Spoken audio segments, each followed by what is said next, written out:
While it is true that fracking has been used for decades in the oil and gas industry, and it is true that fracking has not traditionally been used in geothermal, it is beginning to be explored as a tool for geothermal energy collections. Therefore, this legislature could get ahead of the ball and enact legislation now, or wait for something to happen and enact legislation later. Now, there has been comments by some that if we enact legislation now, it will delay the process. It will only delay the process for those geothermal explorers who plan to use fracking. It says nothing about geothermal for non-fracking. Anybody can proceed for non-fracking. It will only catch those who are not currently using fracking but plan to. And if this bill will somehow delay their efforts, we definitely need the bill. Thank you. So I think part of the issue is kind of trying to clarify what is fracking, or what could be considered fracking. So what, in terms of what the actual geothermal projects that we have in existence, are they currently, is it a process, what they're referring to here, is it something that they never do? Or is it a process that they do for exploration or production? It's our understanding that no well dug in Hawaii has ever been used in anything that could be related or called fracking. And that's for water and geothermal. And none of the geothermal exploration has involved that either? None of it has involved it yet, although companies coming here have indicated they would use it if they, under certain circumstances. So then moving this forward would not impact the existing geothermal project that is in Puna? Absolutely not. It would not impact it at all. And then it would just at least, prevent or give us a reason to look at rules as Mr. Harris proposed for if someone was going to engage in this process going forward. Absolutely. And maybe just to clarify, because I think it's always a big question, is that project in Puna, that's our only geothermal project at this time in the state? It's our only geothermal plant in the state, and yes, that's correct. Although geothermal can be used to extract heat for agricultural uses that are not converted to electricity. There are a number of geothermal wells dug throughout the United States that have nothing to do with electricity.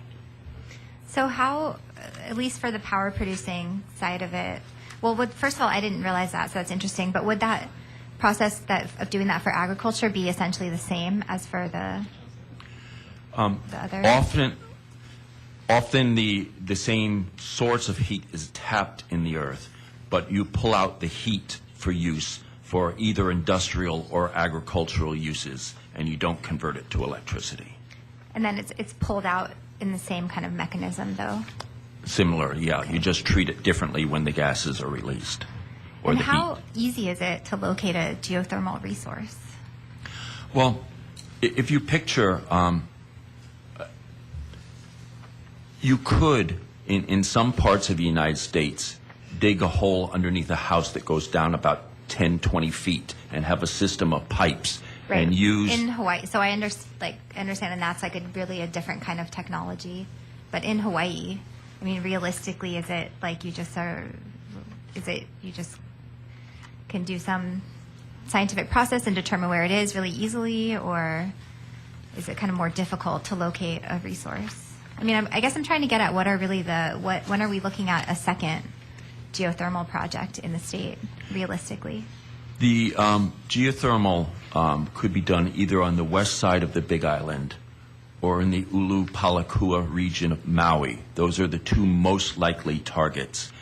Companies looking into those sites don't want to publish their data because they've spent a lot of money doing research, and they don't want to just give that research free to somebody else to tap the same resource. Mm-hmm. But those are the two most likely sources, and the way of digging down to those may be the same or may be different than what is done in Puna.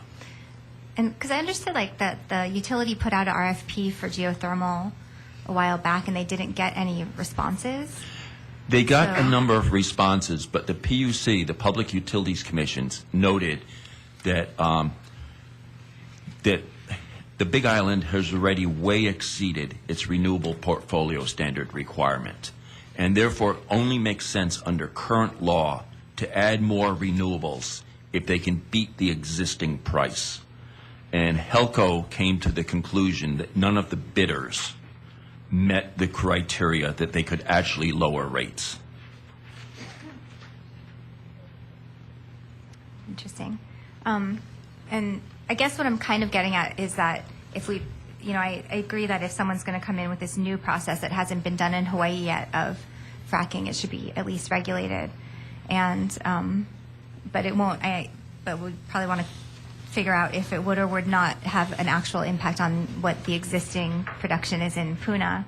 And then are we really looking at this going forward in like the really recent future? It just seems like there's a lot of emotion behind the subject, but I'm not really clear on if geothermal, if we're really looking at something moving very, very soon. The most likely candidate, I think, for added geothermal is on Maui, because Maui has very high levels of intermittent wind and solar, and therefore the efforts may be to look at a base load there to sustain it. And ORMAT got federal money to look at Maui. And if, and I'm not saying that we desire this, but if the cable moves through between islands, a base load on Maui may be in the offering.